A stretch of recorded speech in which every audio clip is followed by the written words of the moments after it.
Got our attention. Good evening. Welcome to the Durham Town Council meeting of Monday, September 9th, 2024. We're in the Durham Town Hall Council Chambers. It's 7 o'clock. And I'm calling this meeting to order. Let's start with introductions. I will say ahead of time that Heather Grant and M. Friedrichs will not be with us. Curtis, have not heard anything from Curtis. Right. Thank you. I'm Todd Selig, the administrator. Sally Needell. Joe Friedman? Wayne Burton. Eric Lund. Darrell Ford. And we'll hope that Curtis will be joining us soon. All right. Right, Approval- but 6 is a quorum, so we're good. We're good. We can keep moving. All right. Approval of the agenda. Any changes anyone would like to see made to the agenda this evening? None? In which case, I move that we accept the agenda as written. Is there a second? Second. Second, Councillor Ford. And any discussion? Let's do just a raised hand vote. All those in favor? Aye. Those opposed? It's unanimous.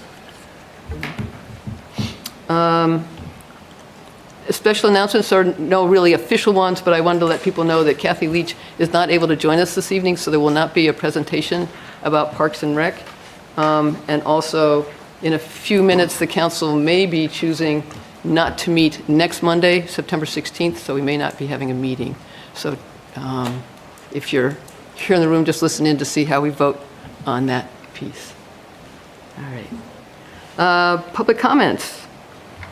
Just be sure that you state your name and address, and you have 5 minutes.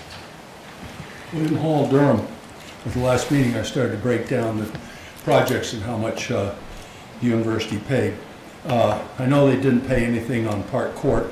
They didn't pay anything for our tower. And by the way, it's listed in the town report as the Durham UNH Water Department. They didn't pay anything on the tower at Beach Hill. We just did the PRV valve, boost pump, and generator on Tech Drive. I don't think they paid any of that. I understand that Todd was able to get money to connect from the circle to the hydrant by the new $27 million sports complex. So I don't know if they paid any of that or not. And for the Edgewood Road, the Stratford Avenue extension, replacement, I believe Todd was able to get some money to do that so that the university didn't have to pay anything. Now, if they're not going to, and just recently, we, I think, removed 40 yards of material from the recharge basin. That recharge basin has nothing to do with our water supply whatsoever.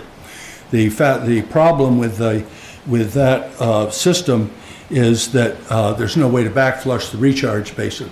So you have to do it with an excavator. I think they took out 40 yards.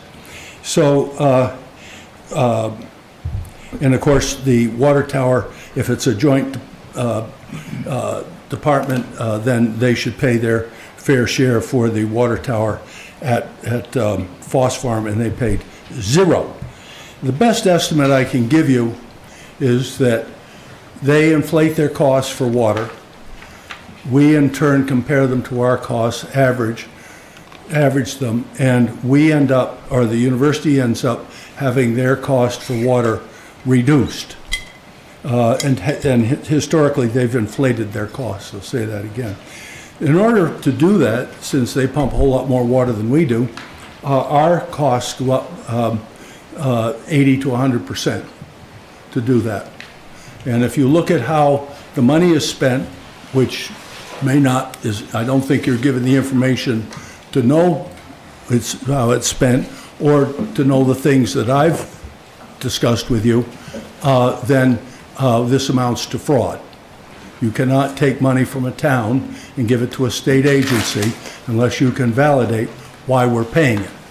And just the Foss Farm tank, $500,000 alone, that was built with the idea that they would pay 2/3. Rich Raines said that we do projects with the university 2 to 1. Well, I'd like to know the last time that happened, because as far as I can tell, it's all us and zero them. So I think you've got some work to do.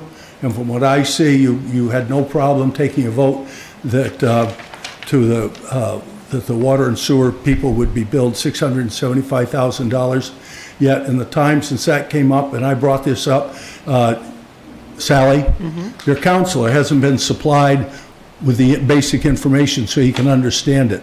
Sally, that's your job. That's what you're here for, is to make sure that if one of the members wants information, that he gets it in a timely fashion, and you haven't done that yet. The whole thing stinks. And the idea that Todd's going to push it off till October, why? Then we've got another bill that's inflated, and he just wants to put it into budget season and try to obfuscate his way around the issue. Thank you. Thank you, Bill.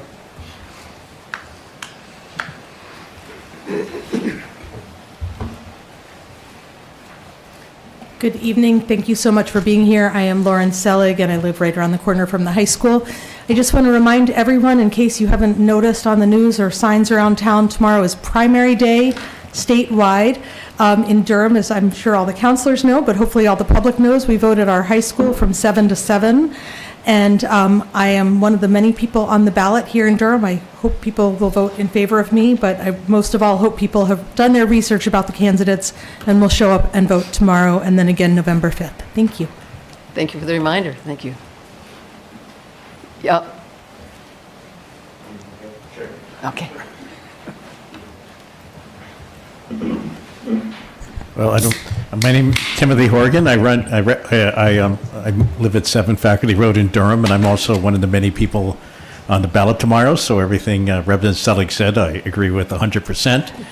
I want to very quickly talk about, this is the latest state primary in the country, although Rhode Island is tied with us, and it's a good thing. It's not necessarily such a bad thing for us in Durham, because we have a large number of residents who move in in late August or early September, and they can participate in the state primary. But there is a lot of support for moving the primary up, because it creates a lot of difficulties for the elections officials. And we actually had, I think, very wide support for that at the State House, very wide bipartisan support. And the idea was in a little bit of trouble, partially because the governor didn't like the idea. He seems to think that all schools start on the Tuesday after Labor Day, when in fact, like ours here in Durham, most of them started in late August. But anyway, so the reason the August primary bill died was, I think, because of a lack of leadership,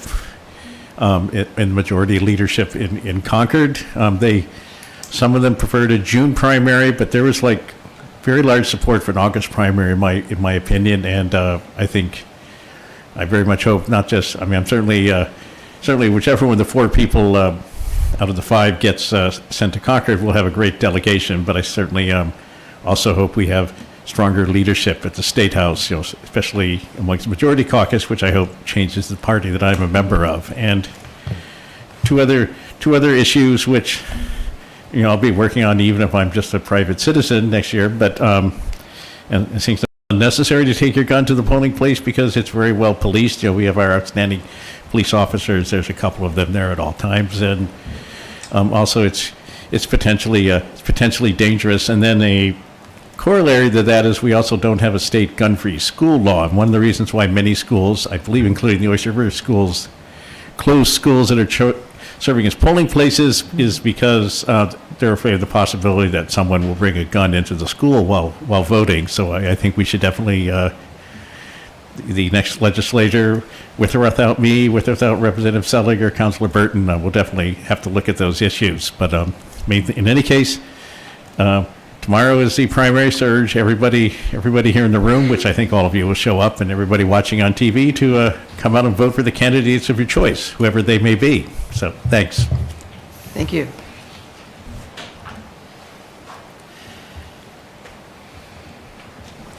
Good evening, Robin Mower. I was going to say my old address, but no. Britton Lane. Okay. In the spirit of leaving no stone unturned, I'm here tonight to urge residents to vote tomorrow for 3 strong Democratic women candidates of unimpeachable integrity. We know Catherine Mohn from the Durham Police Department, but when she introduced herself at the last council meeting, she was perhaps too modest to mention an important qualification for her candidacy for Strafford County Sheriff, a non-political office. I'll quote from my recent letter to the editor in support of her candidacy. While a sergeant in the Durham Police Department, leadership nominated her to the selective FBI National Academy. She graduated in 2017. Candidates must possess an excellent character and enjoy a reputation for professional integrity, exhibit an interest in law enforcement as a public service, a seriousness of purpose, and qualities of leadership, and enjoy the confidence and respect of fellow officers. It is this skill set that is best suited to today's sheriff's role, but only one of the reasons I will vote for her. Voters should also re-elect Marjorie Smith to the State House. Margie has a steel-trap mind and a measured delivery. She has served Durham and the state well since 1996. She has chaired the House Finance and Fiscal Committees as well as the House Judiciary Committee, working across the aisle for years.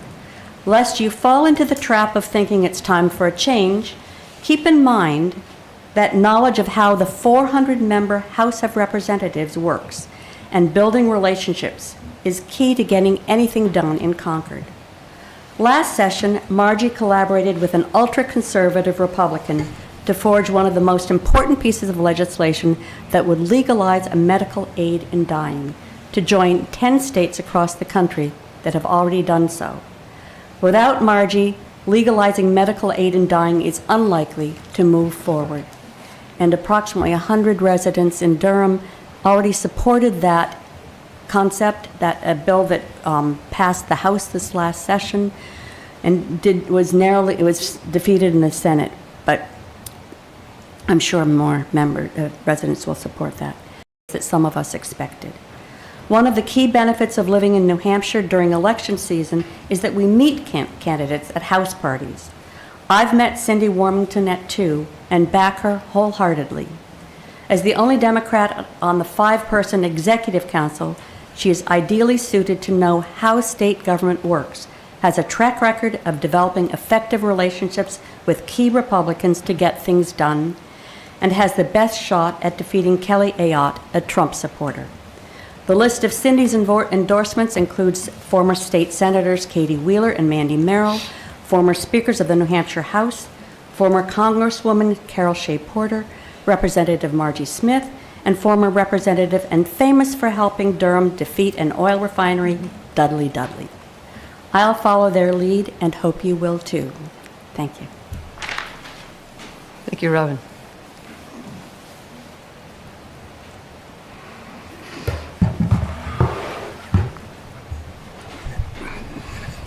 Real quick, Madam Chair, just want to Yes. mention for the record, I showed up at 7:04 p.m. Yes, you want to just quickly introduce yourself? Curtis Register. Thank you.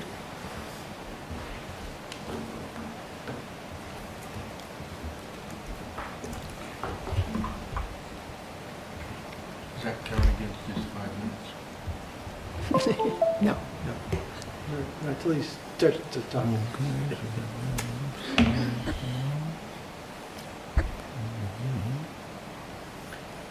Okay.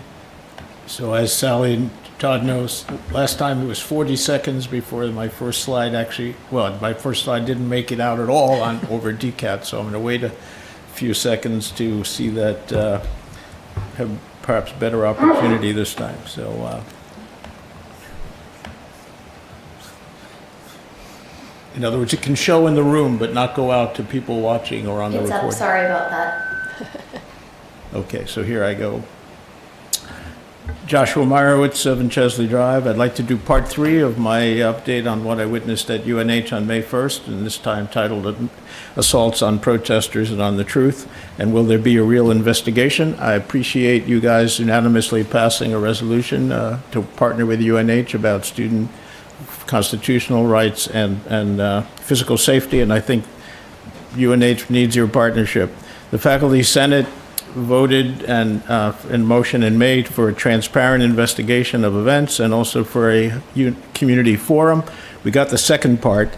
President Chilton has scheduled a September 17th, 1 p.m. forum, and good news, people can even submit anonymous comments and questions online. But it's not specific to the events of May 1. The president also is convening a working group to review the events of May 1. Well, that's important, but it's not an investigation. An investigation means looking at evidence, gathering eyewitness testimony, looking at videos, public statements, news reports, documents found through Freedom of Information Act and so forth. There are a lot of things that need to be investigated. To summarize a few of them, investigate the only identified outside agitator who condemned the protests hours before they began and sent troops. That's unmentioned in the UNH documents. Investigate why the normally very professional UNH chief of police charged into protesters out of uniform to struggle away a flap from them. Investigate why UNH has yet to tell the truth about that. Investigate why 2 students who did not touch the UNH chief of police were fingered by him for violent arrest and falsely charged with assaulting him. Investigate why it took a right-to-know request by a journalist to reveal the truth about the protesters not yet violating any rule when their permit was revoked and when they were attacked for a pre-crime. Most had nothing to do with the few tents that were there. No one had camped overnight. Investigate why grad student Sebastian Rowan was so violently attacked by 2 UNH police officers. Interview the officials who were present, who have yet to see that accurate information has been communicated. Investigate why, after no evidence was available that Sebastian had assaulted the chief, then they upped the charges to him assaulting the 2 officers who had violently assaulted him at the direction of the chief. Investigate why Aiden Turner, not running away, not in a protest area, was violently taken down with no warning, even to telling him he was under arrest. Investigate why the UNH police falsified a probable cause affidavit about Aiden Turner with just fantasies. There are, as I mentioned in an earlier presentation, there are only 5 words here that are true. They were also chanting slogans. Everything else in this description is false. Investigate why the UNHPD has not withdrawn these false assault charges against Aiden, relying on their credibility with the courts and putting Aiden under stress to take a plea deal tomorrow. If anybody wants to go in support of what's going to happen, 1 p.m. at Dover District Court. Aiden's fate aside, this injustice damages the long-term reputation of UNH and doesn't clear the air for future events. Investigate why the anticipated August 19th grand jury indictment of Sebastian Rowan didn't happen, but he's still under threat of it coming back at any time during the statute of limitations. Other charges against him are pending for October 8th. Investigate why the plan for how far to disperse the peaceful students suddenly changed when at first they were just pushing people down to the Main Street sidewalk. They stopped there, as you can see on the left side, but then they suddenly started pushing further and arrested people who were on the sidewalk, arresting them for just trespassing on the lawn they were not on. To preserve his study abroad program, this student was forced to accept a plea deal without ever seeing the charges against him, because otherwise he'd lose his right to study abroad. Again, he was charged with illegal activity on the Great Lawn that he was not on. Investigate why UNH officials, including these witnesses here, have yet to admit that Chief Dean was out of uniform and on an aggressive mission of confiscation. Investigate why the UNH PD staff, or Todd tells me are sworn Durham officers, have yet to tell the truth to correct the enduring news media record that will haunt these kids forever when anybody Googles their name. I appreciate, again, you're taking that role in helping the town of Durham to ensure the preservation of the rights of every resident, including those at UNH. My prior presentations are available on YouTube. Search on my name, UNH. And please, I hope you will partner with UNH to heal what happened and to move forward in a peaceful way. Thank you. Thank you. It's not what I plan to do in my retirement, but I was a witness and for moral responsibility.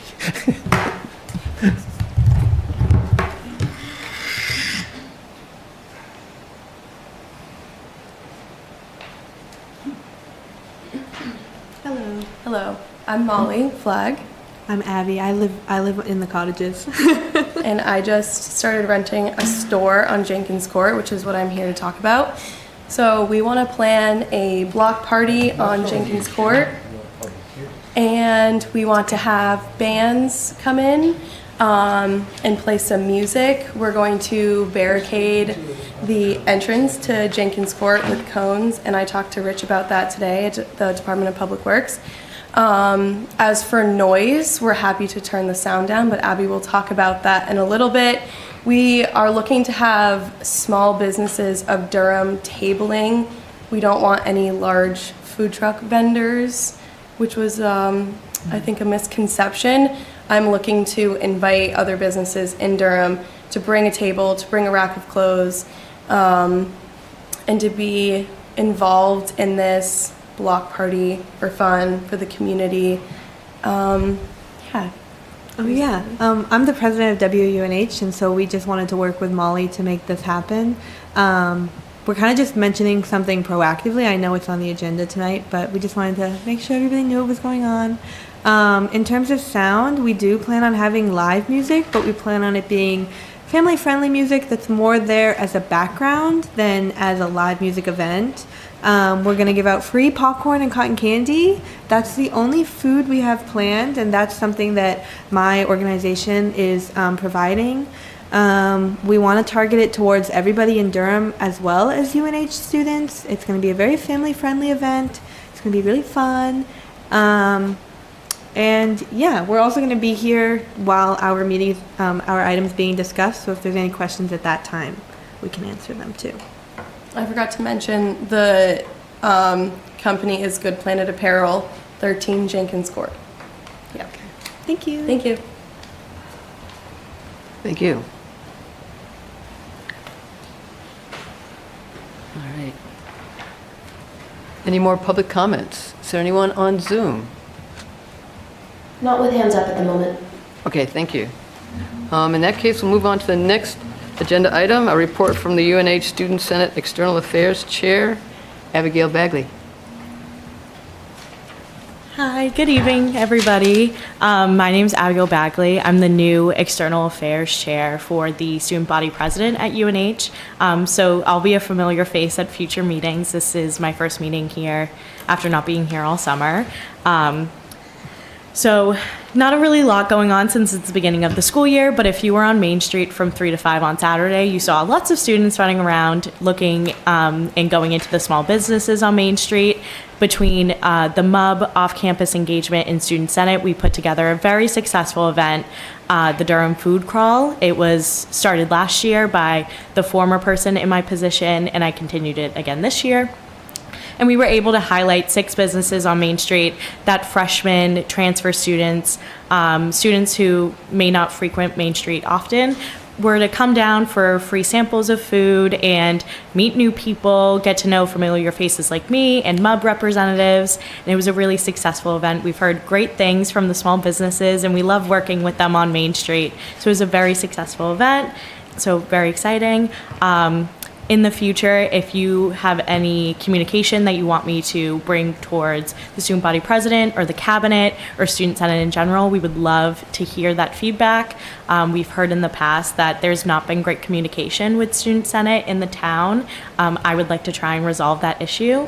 So I will be very open with communication, and we'll always have some type of report to report on in general. And I am always here to listen to anything that the town has questions about, and we welcome any town councilor to come to a Student Senate meeting if you would like to speak to us about any specific issues as a body in general. We would love to welcome that, so please let me know. But other than that, that's it.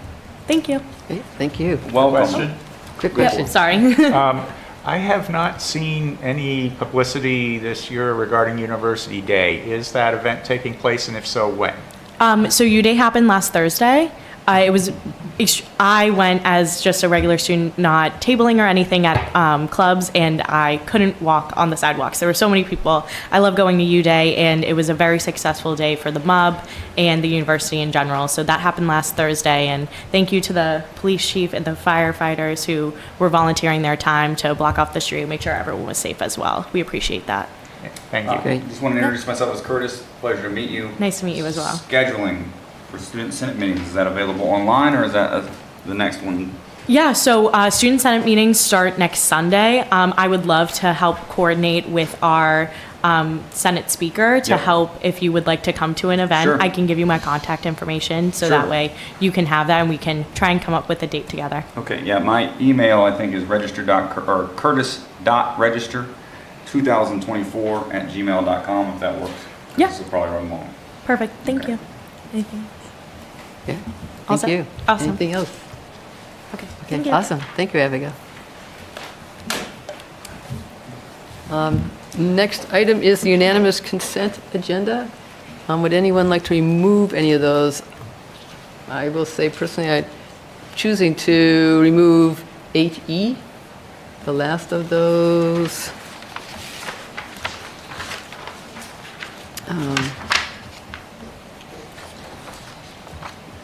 Any other changes? Okay, then I will move the first 4, sort of /5. All right. I move the Durham Town Council does hereby set Monday, December 9th, 2024, as a budget work session in addition to its regular meeting dates to deliberate, discuss, and take action on the proposed FY 2025 operating capital and special fund budgets and 2025 to 2034 capital improvement plan. And I move the Durham Town Council does hereby schedule a public hearing for the proposed FY 2025 operating capital and special fund budgets and the 2025 to 2034 capital improvement plan for Monday, November 18th, 2024, in accordance with Section 5.3 budget hearings of the Durham Town Charter. And I move the Durham Town Council does hereby cancel the Town Council meeting for September 16th, 2024. And I move the Durham Town Council does hereby, upon recommendation of the administrator, authorize waiving the requirement to follow a formal bidding process for purchases over $30,000 per Section 5 of the Town Durham Purchasing Policy dated April 15, 2024, and approves Chislett's Boating and Design LLC, 35 Industrial Park Drive, Dover, New Hampshire, as a single-source supplier for the purchase of a maritime 1890 skiff, 18-foot rescue boat with dive door, motor, accessories, and trailer. And lastly, I move the Durham Town Council does unseal the non-public session minutes from the year 2000, dated February 21st, April 3rd, May 15th, and May 22nd, and from the year 2001, dated March 26th. Is there a second? Second. Second from Councilor Lund. All right, let's do a roll call vote on that. Can we start here? Curtis Register, aye. Darrell Ford, aye. Eric Lund, aye. Wayne Burton, aye. Joe Friedman, aye. Sally Nadell, aye. James Bubar, aye. Okay, thank you. So I chose to pull the last of the, these unanimous consent agenda items, and I'm glad that, that Molly and, I'm sorry, I forgot your, Abby. Molly and Abby are here. So I probably have my questions answered already, but I'm just wondering, have you, do you want to actually come up to the mics? That'd be great. I can ask a question directly.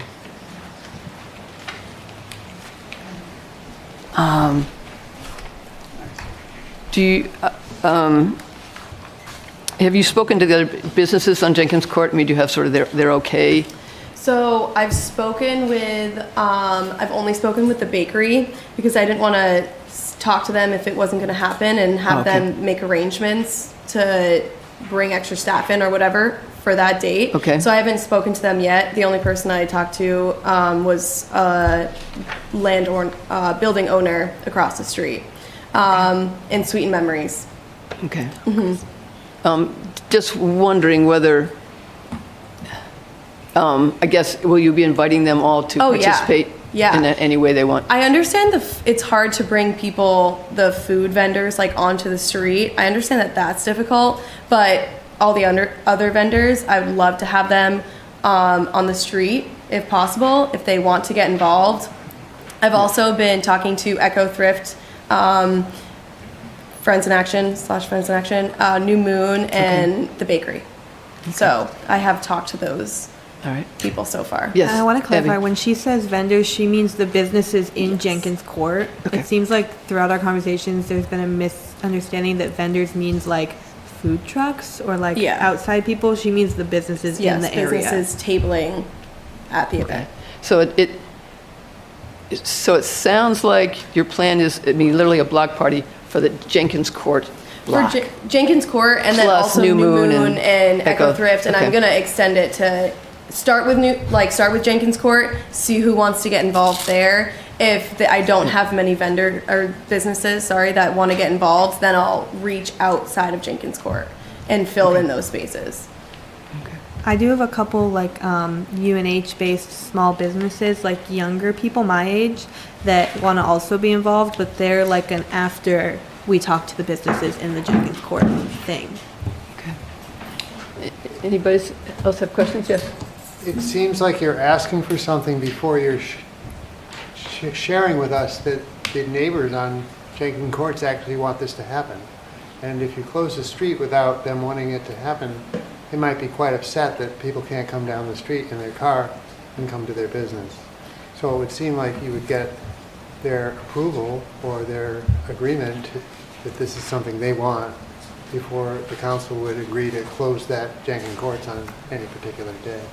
Right, I just wanted to make sure that it was set in stone, because I know as a small business person, blocking off a date and setting a date and getting staff for that event and jumping through all of those hoops and getting ready for that event, and then for it to fall through is a waste of everyone's time. But I understand where you're coming from, that I should have gone to them first, but I didn't with that mindset. So you're trying to see if we'll approve it before you start finalizing? Yeah, and I've chatted with other, businesses, but I just haven't gone in specifically saying, is this yes or no? And then I also talked to a person who owns property on the other side of the street to see if it would be okay with him. I think approval with a condition of... Well, do you have a list of the neighbors Yeah. that have property or who would be I impacted? don't, not on me. Including the residents that may want to come down the street and go upstairs to their apartment? I don't. We won't be blocking off any of the sidewalks, also. But you won't be able to bring a car down the street. Right. And I'm not necessarily opposed to that, but it just seems like if it would be approved, it would be subject to the neighbors agreeing, and I don't know what percent of the neighbors either that is appropriate. That's right. Will we be able to bring an ambulance down the street? Yeah. There is also only like 5 parking spots on that street, and as far as I'm aware, I had a friend who lived in one of those like residencies last year. They park elsewhere. They don't park on Jenkins Court. Like the residents don't really, like they Well, can. It would probably still be a disruption, but I think it's definitely still something to be considered of a good policy of notifying the neighbors of the inconvenience, as well as coordinating instructions with the local businesses to verify that you have confirmed support and confirmed adherence. I think that's the hesitation that I get the sense of the room is that this kind of feels like we're looking for a confirmation brief before the coordinating instructions have been accomplished. And so there's a lot of conditional questions in my mind and in other members' minds that would impact a yay or nay. And I think I am very supportive of it because I think we need more business life and more community-focused events, and I think that's awesome. And so I think a mitigating measure here would be making sure that you get a detailed list of who would be impacted. It doesn't have to be so intrusive that you're going door to door necessarily, but it needs to be some level of like email or phone contact saying, hey, this is going to occur, or even flyers on the door handles, as well as making sure that the businesses in the area don't feel like they got left out. I think it's important that each business owner gets at least a notification of the event, if not an invitation to attend, and that way you can have a secondary and a tertiary in the event of a cancellation the same day. Yeah. No, I definitely get where you guys are coming from. But Abby and I just figured town hall was the first step. Like, don't bring something up that might not even happen. So town hall, first step, because I know that there's rules around just doing an event like this. So that was where the thought process came from. I think setting the date is more of the issue, not the event in general. Setting the date? Yes, I think if you were coming saying, what do you think about doing this kind of an event, it would be a different discussion, but you want to do it on October 5th. And you haven't contacted a lot of people. And I'm not sure how many folks have seen the email that Karen sent out this afternoon, because there was some updated information. And Yeah, there is I a neighbor who is not particularly excited about this. Right, right. But I think he also was under the impression that it was a different event, but the communication with him is, I guess. Right. I share the concerns that a number of counselors have that I think for an event like this, it would have been a better idea to talk informally with the business owners first about the concept of having this idea. Then once everybody's on board, then you go through the town permitting process. Okay. Because the way you've done it in this order, you've created a substantial risk that many of the business owners other business owners along Jenkins Court are not going to like this. Right. I mean, in that case, we would have canceled. But like I said before, I just wanted to have something set in stone and like a set date, a set time, a set approval before I went out and asked everyone.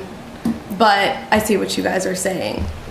So you might get a petition together, say we support a block party on this date, and present that to the council, at which point I would imagine the council would probably look favorably on it, but we'd certainly want to know, how many of the neighbors have you actually contacted, and did they say yes or no? So aside from contacting my neighbors, what else would have prevented us from not getting this approved? I think that's the main thing, is that, That was the only thing. it's better to have the neighbors on board already and then set a date. Well, I do think it is also the expectation of town services involved, and whether or not that would be paid for by the town or not. I mean, who will be cleaning up after the event? I will be. The roads are going to be blocked. Who's blocking the roads? Who's unblocking the roads? I did chat with Rich today about that. I'm an environmental company, so everything that I do is about the environment. So I offered to have extra bins out there, to have someone walking around picking up trash, to not just leave it in disarray, which I don't expect it to be like that, but I understand people are going to be throwing stuff on them. I do think it's important to note that the town has already approved, like the corresponding fire, police, and Public Works has seen this plan and already given their thumbs up for it. They have? That's correct. Yes. I also think it being about a month out, there's plenty of notification period for residents to adjust their commute and their daily schedule. I don't necessarily want us to get in the habit of imposing some unnecessary restrictions on small business innovation ideas, because I think one of the main critiques of Durham right now is the downtown is dead. And I think this is a one-way to help address the town goal of bringing business to downtown. Right. And the other complication is that we just canceled the one other town council meeting that would have occurred before your event date. So if we don't approve it tonight, then the event doesn't happen. Certainly, we could do a conditional approval with a double check of confirmation, right? To make sure that everyone else is down for it. Well, I mean, like tonight, saying this is a generally a good idea. It would be proper to make a motion with conditions. Yes, Yeah. I agree with that. And then, and who follows up, does following up on that fall to town administrator? Just, okay. We're just trying to bridge the gap, Right, Let's get right. the I mean, community, that's the how businesses, the students. That's how it works on other boards that I'm familiar with, is that there can be approval with conditions. I agree. And how would you like to see the wording changed? So in other words, Well, let me spitball before I add official notification, because my word choice in my brain ain't as effective as everything. Yeah, there you go. It might be a blast zone in my brain.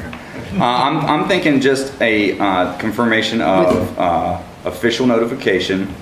The individual saying, yes, we've either door knocked, or we've telephoned, or we've hung flyers, and every individual has at least been notified that would be in that, like 1 mile area of that. I definitely wanted to go in and introduce myself, so it's not just like, 1 mile. just Jenkins Court. Yeah, Jenkins Court's Okay, really all right. little. Well, that's I fine. did want to go in and so it's not just like a faceless number calling or emailing. I definitely wanted to go in and talk to them, which is also why I hadn't done that yet because I wanted to take my time to go in and introduce myself and talk about the event and get them on Yeah. board. The personal touch will make a difference. But I think the second condition should be a confirmation that every business in the Jenkins Court area or along Main Street has been at least notified for inclusion in the event. And they can- Pettibrook. And Pettibrook, okay? Just to, Is that a home football game day? October 5th? Oh, so Abby can talk about that. Sorry, can you- Events that weekend.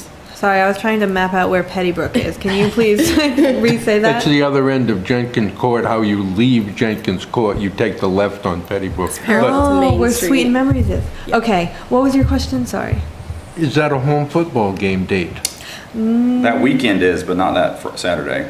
Yeah, I think it's Friday. Friday the 4th is 7 p.m. We chose the 5th because we are in collaboration, my org is in collaboration with 2 other orgs on campus where we focus on As bringing well as live the music events.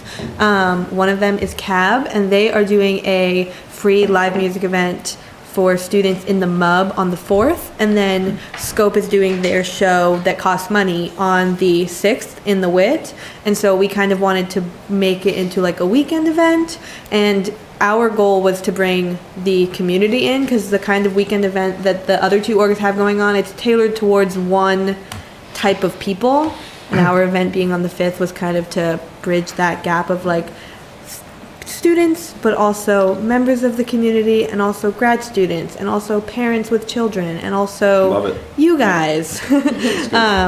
And so that's why we chose the And the 5th. band's setting up on Pettibrook? The band would also be on Jenkins Court, probably right outside of, am I right Yeah. where Jenkins Court Yep, is? Yes. yep, you got Probably right outside of In Good those- Planet Apparel. In the map, I had X'd out 2 parking spots. 1 parking spot. I gave us 2 parking spots for the space of the bands because we can't be. We would need to leave space for the ambulance and fire. I also saw that you had a spot marked out, I thought, on Pettibrook. No, that was Just the legend. The legend. Yeah. Okay. Yeah. I'd like to correct my misinformation. The October 4th game is away, Okay. not home. Yeah. It would seem that we would, I would want to see at least on the town's website, the assessor, who owns the buildings. Well, it might be a little bit hard to get to them, but I would think you'd have to at least have a majority of. The residents block are renters, so that information might be more difficult to get. It may be, but some sort of way of showing that you have a majority. If a block party is typically a neighborly thing and of the residents of the block or of the, even businesses of the block. There's a lot of vacant storefronts right There now. are, so maybe, but there are some very real businesses Oh, on that yeah. street and some very real residences on that Like me. street that will be impacted by this with their visitors and guests and their own. I agree. Moving around, so it just would seem that if you're making conditions, I would want to see some sort of percentage above 50 that is required. Is that a normal condition for normal stoppages in the town, that we require approval of? No, well, this is an unusual case because typically it is frequently, and we don't have a lot of precedent for it. So I agree with everything you said earlier in terms of wanting to support the downtown businesses and the excitement around events like this and trying to draw people downtown. And that's why we were very agreeable to try to work with these individuals to support their efforts. They have reached out to the different departments, as was indicated, and the departments have all signed off on this. The departments have provided conditions and suggestions. Public Works has been in touch with them and is going to drop off the cones and barricades for them to install. They're going to deal with the trash afterward. I had suggested that they reach out to a business owner in particular, who I know has been skeptical of these types of events in the past, and they did that. But in terms of their reaching out to others, that was really in their court in terms of being the organizers. I guess one question I have is, would it be possible to postpone this event until like November to give you more time and more time for notice, or would you prefer to do it in October as you've planned? We would prefer to do it on the 5th because, like I said, the goal is like this weekend of live music that I've organized with these 2 other orgs. So you could flow through parties essentially, is that what you're saying? Well, no, not a Different flow days. through parties because that has an implication. Yep. But it is, you just kind of gear up for a weekend of fun. And it is kind of about a flow, I suppose. So ideally, October 5th. Theoretically, it could be possible to do it in the future, but that would have to be a conversation I need to have with both the exec boards of the other orgs and Molly, because the October 5th date was actually originally something Molly had suggested before the other orgs were even involved. She reached out to me over the summer. She was like, hey, I want to do an event on October 5th because I want to do an opening event. And then I was like, let's make it big, let's make it fun, let's get the community involved. And so that's kind of how we came to have what it is right now. The other difficulty with postponing in November is that sunset will be before 6 p.m. in November, so you would not, your cold. proposed schedule in terms of time of day would not be viable for a November event. Right. I think, damn cold. I think my only concern with the petitions thing is that if you ask enough people, they're gonna say no, because there's no cost to say no, there's a cost to say yes, because you don't know what's gonna happen in your own, and I would like to see stuff like this innovation be a more frequent occurrence. And I think there may be some benefit to assume a little risk on behalf of the residents as well as the town to help streamline, I feel like they've done a good faith effort, and we don't exactly have a clear flow chart of how to get things approved. And I would like to see businesses getting the opportunities like. Because they don't park their cars there anyway. So, Right. I mean, they walk there. Now, maybe they were planning on picking up a bureau from somebody and, they can't get it to their place, and they'll have to wait a day or something, but I think that's pretty unlikely. Sure. The businesses are, though, Yes, they should be notified. they need to be In the loop, yeah, I agree with that. So I could make an attempt at a motion, or go ahead. I guess my recommendation would be to request that they speak with the property owners and the business owners, and make it a majority of those individuals. 'Cause it'll be hard for them to know who the residents are. Yeah. So I They- think this important part of that is to speak with, not necessarily gain approval of, because the approval of is a different tree and could cause unnecessary complications, I think. Though if your salesmanship is up to par, maybe that's something, Am I but, selling you guys? well, so me. And, and if they all say no anyway, I mean, she's probably going to cancel the event because there's not going to be anybody there. Well, those aren't necessarily the patrons. No. I'm talking about businesses. Oh. The businesses she talks to, if they all say, no, I don't want to have anything to do with that. Yeah, the business owners Yeah, makes but- sense for the property owners for the rental stuff, unless they're the same person. But I don't understand what your point is. So if you have a tenant, a landlord-tenant relationship, and the property owner doesn't want to have noise and constricting movement, that could easily be a no. If the property owner is also a business property owner, and he wants to help push business or money towards his business, that could be a yes or no, I get that. But if they're purely on a landlord-tenant relationship for residents and not for businesses, why would they say yes? So you're just saying more inform them as opposed to I ask for their apologize if I'm not approval. reading this. If you add an extra chink of approval, there is a way for people to, no cost, crash this. Because they'll just say no because they don't want to deal with the music or they don't want to deal with the traffic flow. Business owners have an incentive to say yes because that's potentially revenue. Tenants don't have an incentive to say yes because that's a net loss for lifestyle unless they choose to go to those type of things. But I just think that's a cumbersome requirement to add an approval, and I think it would potentially inhibit future opportunities because of it fails due to a lack of approval, due to a lack of experience of having these types of events normal. It could kibosh any future events and attempts at this. Yeah, but I would be a think- little less concerned about the property owners, and I'd be more concerned about the tenants who are business, that rent the space for businesses. And if this is approved, do those businesses have sufficient time to get their act together to actually participate in this event? Or are they stuck saying, well, you know, I really didn't have enough time to do I mean, if anything, it fails to due take to lack of hustle, advantage?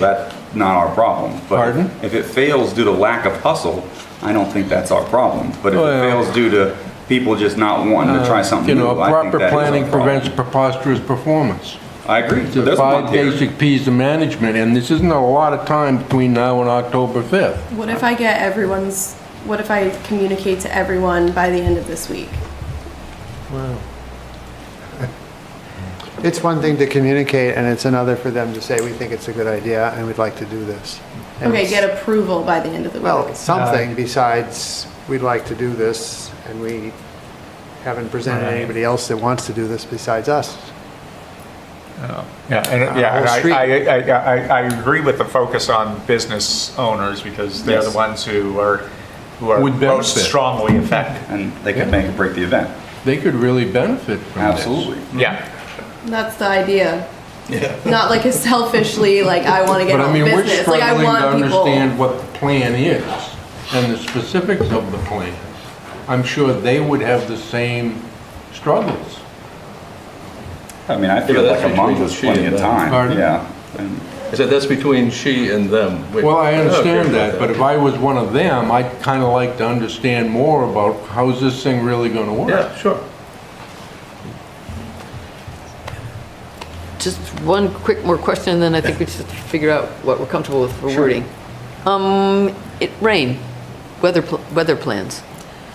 I got a tent. Yeah, I have Okay. access to a tent company. No Okay. rain date. No rain, No rain date. date. Okay, just curious. Okay. Yeah. would their tenting be afforded to the local businesses that set up shop? I have, Sure, I'll share. Yeah. I love yeah. sharing. I have extra tents, and I know other businesses. Or make a wet t-shirt bad for selling, you know? Yeah. There are a true. couple awnings that I'm sure we could utilize too on the sidewalks, but yeah, we have plenty of tents, I'm sure. That would be cool. I think that would be a good Open up the condition whole for them. big bean. I liked Councilor Lunt's proposal of let's just throw Todd under the bus. I mean, we're not having another meeting. No, we're not, so we have to Wouldn't be the first. decide. Yes, we have to come up with Okay, what so I'll, considerations. so I'll Okay, go we'll try. ahead and make a motion here Okay. that we approve the special event permit application submitted by Molly Flagg to close Jenkins Court for a block party to be held on Saturday, October 5th, 2024, from 12 o'clock to 6 o'clock p.m. with the stipulation that the applicant get the approval of a majority of the business owners on Jenkins Court. I would second that. Any more discussion? We've got a motion out there then, and And it's been who's doing the seconded. verification? Well, but that wasn't in the motion. It doesn't have to. It doesn't. Oh, okay. Any more discussion? Well, who would be issuing the permit? I mean, in terms of verification, how's the final permit work? I would sign off So on it. you'd see that they So were I'd see it. 50% of the, They need to bring that to me. okay, so there's the verification. Yeah. That's You with that? All right, so let's do a roll call vote, and we'll start. Curtis Register, aye. Darrell Ford, aye. Eric Lund, aye. Wayne Burton, aye. Joe Friedman, aye. Sonia Del, aye. James Boobar, aye.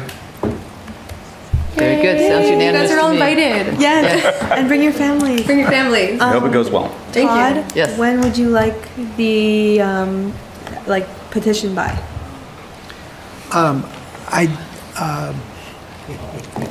It'd be nice to have it with like 2 weeks' notice for the community. So I don't have my calendar out in front of me, but let's just, That will be the 21st, 22nd. Yeah, in order to get it in Oh, wait, like sorry. Friday updates, you'd want to get it in So it doesn't go to. 2 weeks ahead, on the Friday, 2 weeks ahead. Actually, on the Thursday, 2 weeks ahead. Yeah, Thursday, so it can get into. So Friday that would updates. be 18th? September 20th. Okay. September 18th. 19th is the Right. Thursday in the question. 19th. That'd be- Okay. that'd be But I great. think it's to your benefit to do it as soon as Oh, yeah. possible. I got free time Yeah. tomorrow.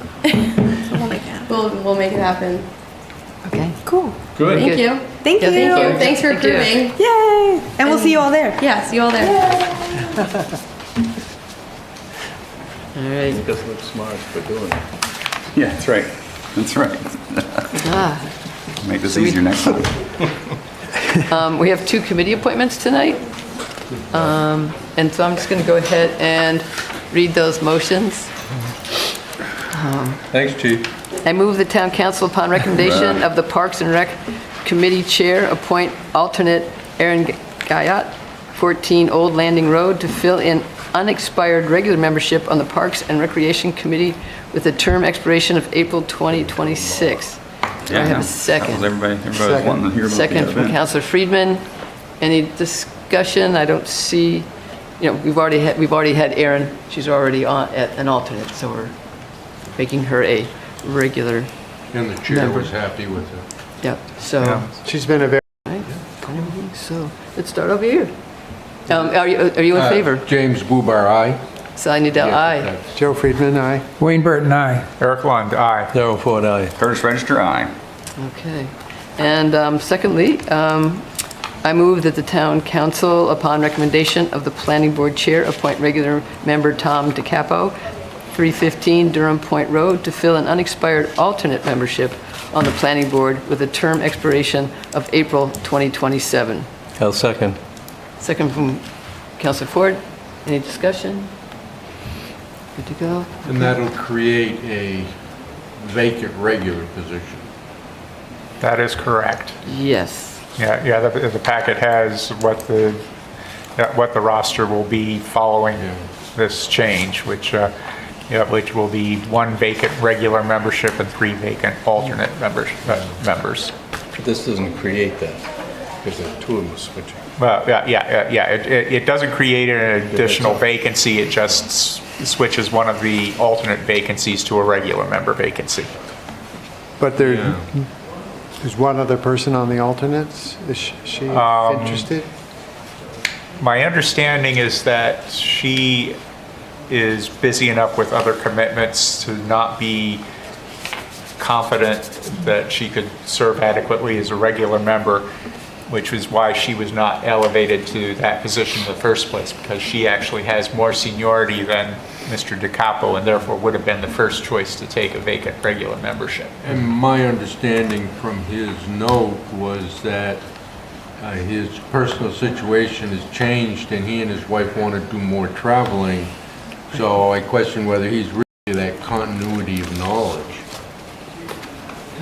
Don't know. Is there any work on the planning board to fill the alternate positions? Does anyone know? Or the regular position, yeah. Right. No, that would be a question for Paul Rasmussen, whether he's making any effort to recruit new members, Yes, or whether any of the other planning board members are making such efforts. right. And, And Emily, unfortunately, Heather, both our town council rep and our town council alternate are not here, so we don't have their opinion on the subject. Are we ready to vote? Yeah. Let's start over here again. James Bubar, aye. Sally Nidell, aye. Joe Friedman, aye. Wayne Burton, aye. Eric Lund, aye. Darrell Ford, aye. Curtis Register, aye. All right. Minor suggestions? I had a few Anybody have minor anything suggestions substantive? as well, but nothing substantive. Okay. In that case, I move that we approve the minutes with only those minor corrections from June 24th, 2024, and August 12th, 2024. We might want to separate them because at least one of us here was not present on, Yeah, all right. for the 24th meeting. Okay. Well, thank you, Eric. So in that case, to allow for abstention, I move that we approve the minutes as corrected for June 24th, 2024. Second. Second, On it. all those in favor? All those opposed? All those abstaining? All right, so that's, Do we have a majority? 1, 2, 3, 4, 5. Five, we do. enough. Yeah. yep, Okay. you have enough. I'm abstaining because I wasn't at that meeting. Yeah, that's fine. Yeah, I don't believe I was at that meeting because I had that emergency. Okay. No, That's fine. that's the other one. Oh, okay, well then I'll say yes on mine just to make it less confusing or more confusing, whichever it is. I got the date wrong. It's been a week Okay, here. so that's one abstention. I'm looking at our. Thank you so taker much. Back in the corner. All right, and then I move we approve the minutes with recommended changes for August 12th, 2024. Is there a second? Second. Second, Counselor Ford. All those in favor, raise your hand. All those opposed? All those abstaining? Not here. Counselor Register. All right. Okay, Counselor and Town Administrator Roundtable.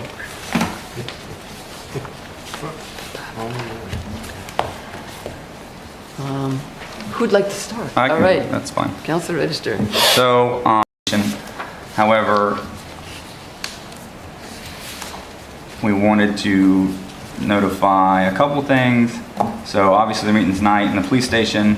At that meeting, they're having a housing presentation by Sally DeFias. There is concerns from the Agricultural Commission that the proposed housing development location is going to be on USDA high grade, the highest grade fertile land in the Durham area. And so trying to figure out what is conducive to developing the property while also maintaining a reasonable protection for fertile ground in an era of time where food production is getting more limited. You know, like the climate change is impacting the ability to grow food and is going to shorten the distances that you're going to see food travel across the country, I believe. And so having a local capacity to improve upon your own agricultural will help potentially mitigate the impacts of food scarcity. But they're having that conversation tonight because obviously it's not the entirety of the Randall property. It is just a portion of it, and so they're trying to figure out what that overlay looks like and how they can best help soothe concerns. I wasn't here last time, or I would have said it. Hey, Farm Day was a huge success.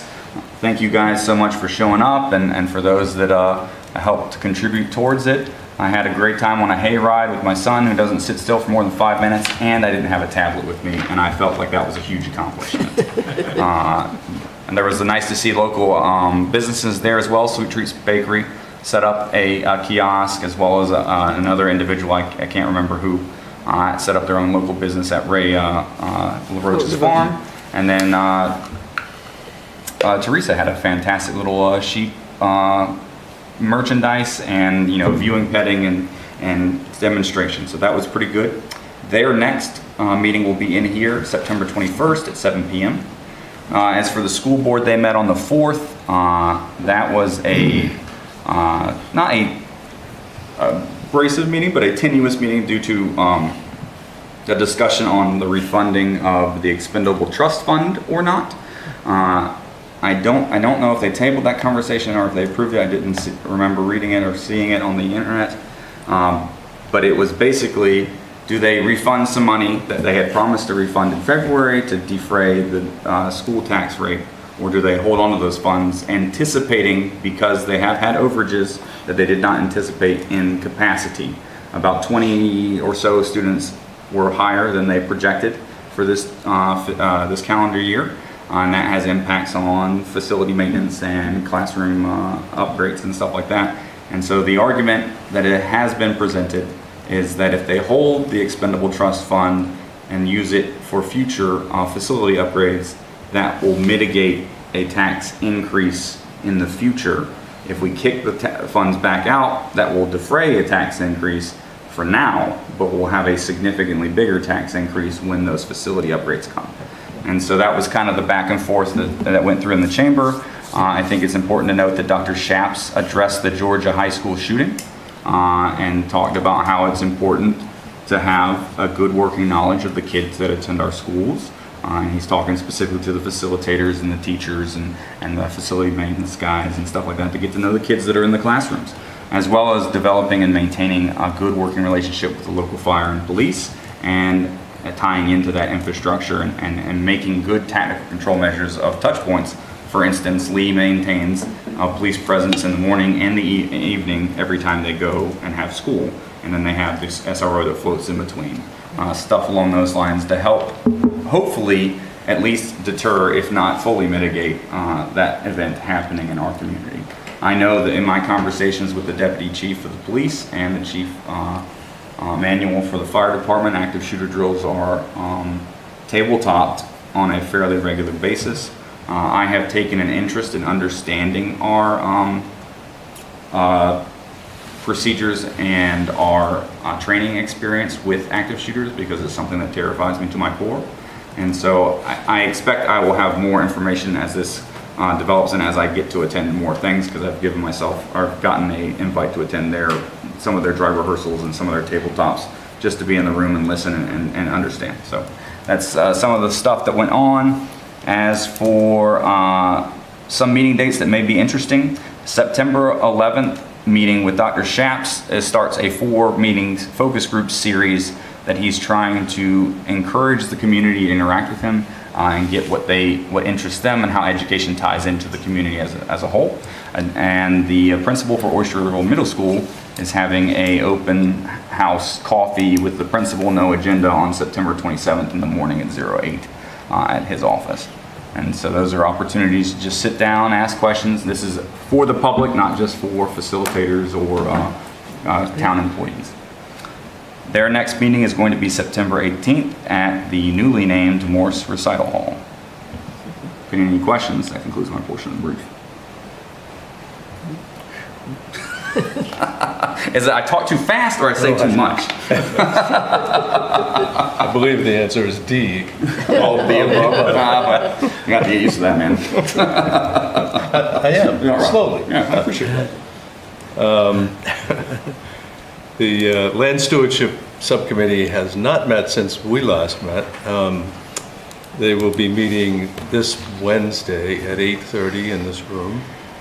But I'm sure all of you have heard that Sarah Callahan has taken a position at UNH, a full-time position. So I'm sure that'll be a subject of discussion this Wednesday.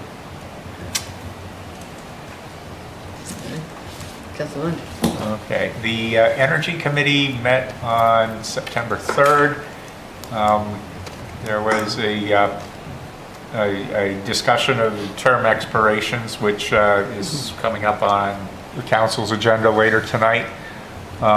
There was a discussion of a possible installation of a solar project on the at the landfill, which is a south-facing slope, and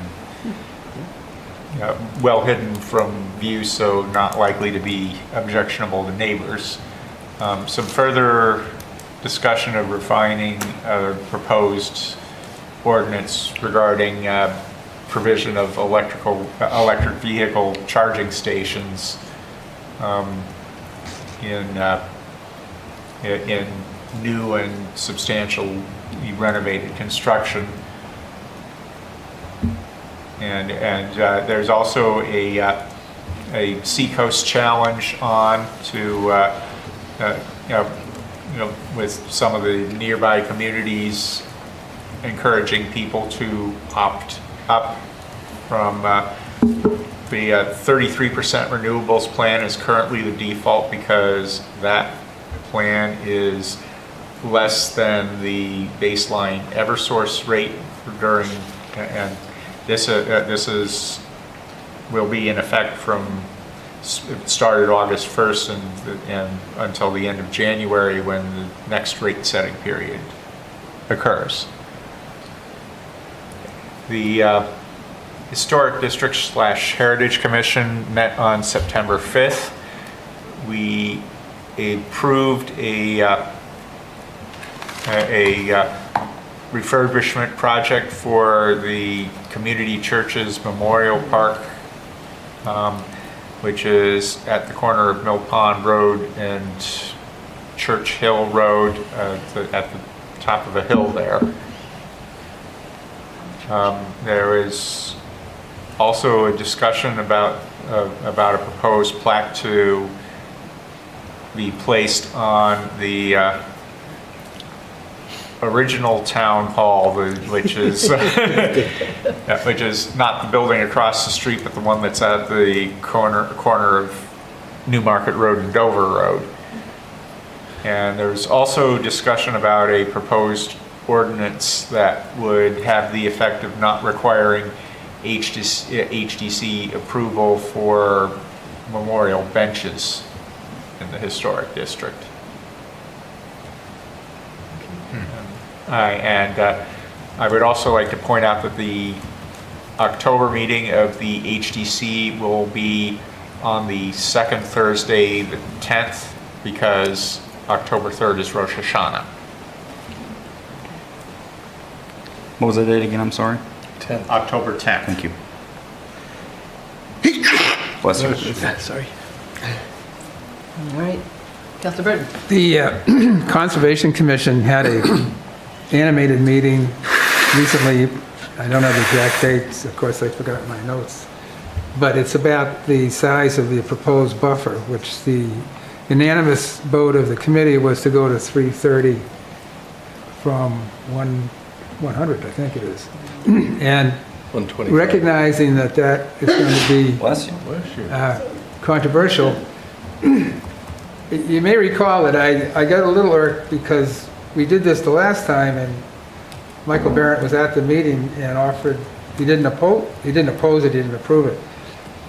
At this meeting, this discussion went on quite a while. Michael did say that there were 3 conditions under which he would, in fact, go along with the triple the size of the buffer. As Councilor Bubar put it quite eloquently, that meeting you were at, when you said, if you're in for conservation, it makes sense. If you're a resident or a developer or someone who lives there, it doesn't. So I kept asking, at the current last meeting, I asked, well, if you don't like 300 feet, Michael, what do you like? And he would refuse to answer me. But what he did say, there were 3 conditions, and I emailed him last night saying, can you give me some sentences of what they are so I can prepare the town council? One has, but he did not respond. One has to do with cutting down trees, which is, I guess, is a major issue for people in the buffer. The other was placement of buildings. I think another one has to do with roads. And so if there can be some conditional use alternatives for landowners who are up against the buffer issue, then Michael Barron said he would support it. Now, this is a hot potato that we're going to flip over to the planning board, I guess, right? I think that's where it's going to go. But it's a tough issue, long term. I mean, we have to face the fact the water is rising. And we have to protect our shores. On the other hand, we have to make sure landowners and others have a fair law in place. Are there any other communities that have a 330-foot buffer? I do not know that. Yeah. To which bodies of water would the 330-foot limit apply? It's in the overlay district, I think, Todd. The new overlay district. Certainly the tidal It's the marshland, tidal waters. Yeah. Right. Does it apply to any inland streams? Because I believe the current WCOD and SPOD do include inland parts of the Oyster River as well as College Brook. I think it would. Yeah, and there are exceptions made to those buffers, the buffer being made smaller historically for Petty Brook and College Brook. Definitely, I mean, there's sort of they're sort of zoned as to. Right. For College Brook, I believe the buffer is 75 feet instead of 125 feet. Yeah, Yes. yeah. And where did the number 330 come from? There was a subcommittee that met for a year, I think. We met for 14 months. She was on that. There's a study that was done on Great Bay, and it's from that study, and showing that if your buffer's so wide, you protect temperature. If it's this wide, it's all about And part what you're of that trying to. 330 feet was also making sure that there was a wildlife buffer. A buffer still leaves room for people who own houses along the affected streams. With a 330-foot buffer applying to the inland waterways, a number of homeowners, myself included, would have our entire property inside the buffer zone. Mine is inside the buffer zone at 330, completely. Would that mean you couldn't do anything to your home to change it? Variance. Everything would require planning board approval. And, quite frankly, a lot of what you plant in your garden is not native, and I'm still going to plant it in my garden. I did ask if there's any way to index it so that as the sea rose, our buffers could go with it, because if we're buffering now for something that might happen in 20, 30 years. That depends on whether things automatically adjust to the mean high water mark, which is, I believe, how the law is currently phrased. I don't know whether that's mean high water mark as of a certain date, or whether it automatically changes as the high water mark changes. Some states have that. There was, again, this is my third meeting. I'm trying to absorb it all. And there are people on there who study this very closely, including our chair. But I think it's a good discussion that we need to have as a town. The other thing I want to mention, I'm not going to do a commercial like my two colleagues are, but I would point out that 25 Republicans, leadership in the House, Senate, and the governor's office are filing suit to back away from Claremont 1 decision that said that every student had a right to a free education, and that was going to cost $4,100 per student. Of course, it cost us $18,000 per student, and it would undermine all of the work that's been done over the last 40 years to fund schools, and puts it all back into the political arena where they want it. And I do sense that there's more pressure now to fund private schools through the Freedom Fund schools, and it's probably going to end up back in court again. So it's going to be an interesting time. It's deja vu for me. I think I told you, we devised the formula in 1985, passed the court, sent it to the court, said, does this pass muster? It's got all these factors in it, kids with disabilities and so forth, and they said yes. And then, but we went to Governor Sununu, and he wouldn't put the money behind the formula. Right. So Governor John Sununu, father of the current governor. If you just put in a 10% of the cost of public education in the state, we wouldn't have had Claremont 1, 2, 3, or 4. That would have been the policy of the state. So if elected, I'm looking forward, I think, to re-engaging in that topic, because it's an important one. And that's, I apologize for my commercial, but. If I could ask one quick question. Go for it. So I was going to say, back on the note that Michael sent you, there is one little piece that might be very sensitive for Councilor Lund.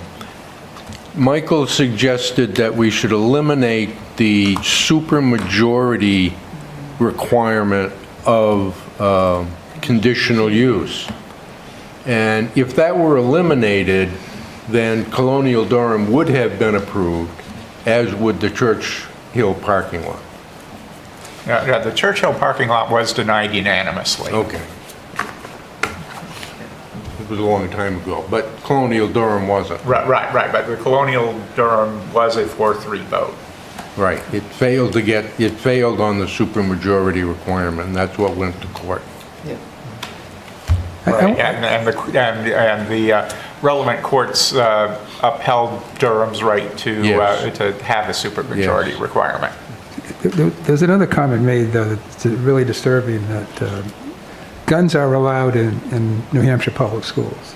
There's a federal law against it, but the state of New Hampshire doesn't have a comparable law, and I filed legislation to 1,000 foot, and it lost in the House. And when I called the FBI, which said they're the ones that are supposed to be protecting our schools, he said, forget it, we've got 3 agents in your state. I said, well, who do they call? Well, they might call the local police, but the police probably aren't equipped to handle that kind of thing. If that doesn't make you a little uneasy, I don't know what will. The only place guns are not allowed right now are in military bases. I might try again if I get elected. Yeah, I believe Councilor Register was about to ask you a question. No, sir, I had an answer. Thank you. Thank you. I'm done. Okay. That's it. Oh, that's it? Okay. Your turn. Yes, I expected that you would have gotten a Parks and Rec report, but you will get one when Kathy gets better and returns. And she'll be telling you more detail of what's going on with Parks and Rec and what's happened over the year and kind of, I think, what she sees coming forward. The Parks and Rec did meet on August 27th and went over what would be in the body of her report, as well as some other issues. They have also kind of joined forces with the land stewardship group to organize a series of hikes in Durham on their trails, one a month, one in September, October, and November. First one being on September 15th. It's a Sunday, and it'll be in the Long Marsh Preserve. I understand there's a number of people that have signed up and are going to be doing that. I think it's still open for more if people are interested. Heck yeah. That's, again, September 15th at the Long Marsh Preserve. On October 6th, there'll be a walk, an open walk at the Oyster River Forest. And on November 10th, it'll be in Stevens Woods and East Foss Farm. And it looks to be a very promising get-together of the two committees and people in town to see some of our really beautiful trails. The Parks and Rec are working on Downtown Trick or Treat, which will be Saturday, October 26th, it looks like. And their next meeting will be on September 24th. It's a Tuesday at 7 p.m. here in this room. The Seacoast Economic Development Stakeholders Group met at a company called Prep Partners up in Rochester. Got a tour of their facility. They're a logistics company. Pretty leading edge logistics company. There were not only members from surrounding towns, but the State of New Hampshire's Department of Business and Economic Affairs team had a few people there, as well as the Stratford Economic Development Corp had some people there. Their next meeting will be on September 24th, also a Tuesday. That's all I have today. The Human Rights Commission has not met since our last meeting. But we have our next meeting on the 8th of October at 3:30 in this room. And we have a pretty full agenda at this point. We're going to be looking at restructuring the Human Rights Commission and also, which would include maybe just dividing us into 2 groups with different functions.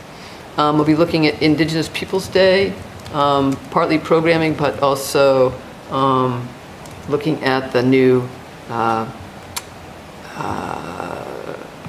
law set by the state that Columbus Day has to be called Columbus Day in the state of New Hampshire in every town. I think Todd might tell us more about that. At our last meeting, 21 Senses came to speak to us, so we'll talk about formally supporting them as they look for financial help in Durham. We also might have a discussion of the free speech resolution, just sort of a post town council acceptance, because we haven't met since then. And hopefully maybe get through work on a definition of anti-Semitism, especially since I believe the state of New Hampshire has adopted a definition that we might be able to adopt as a town as well. And I also want to thank Jane Murphy, who's our minutes taker, back behind us in the corner. Yes? So we had a ZBA meeting, a zoning board meeting, the day after our last town council meeting. We had one variance request. It was a contractor, developer who bought the oldest house in Durham. And to his credit, Michael Barrett convinced him that, well, you know, I know your plan is to just tear the damn thing down and build something else to make money. But Michael convinced him to take it to the Historic District Commission. The property is not actually in the Historic District. But, and I wasn't party to that, but I believe they convinced him to restore the building.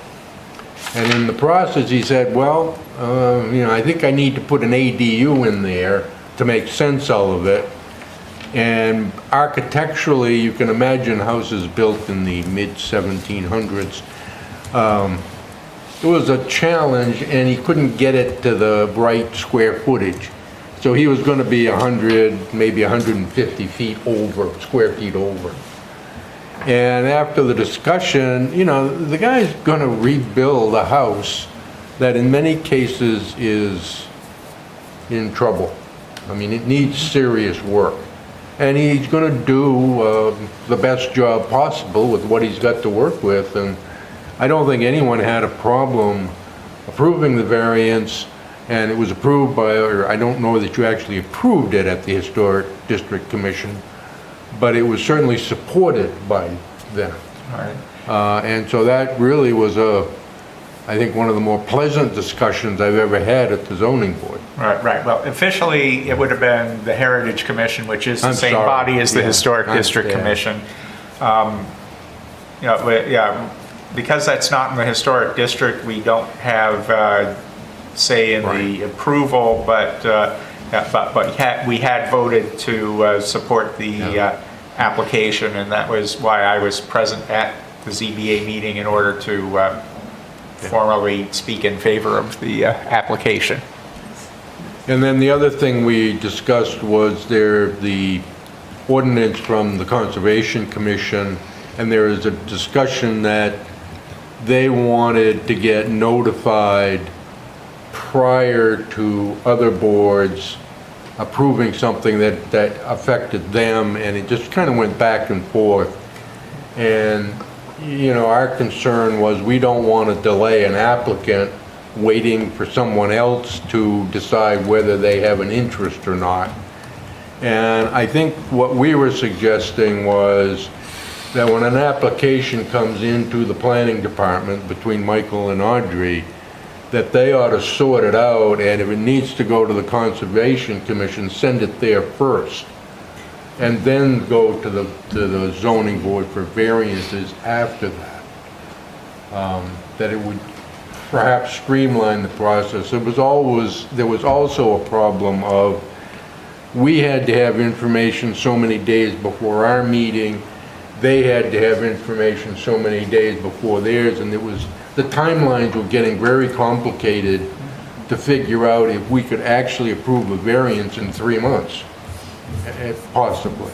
Especially if the Conservation Commission, looking at it, said, you know, we need to do a site walk, so that automatically pushes it to the second month for them.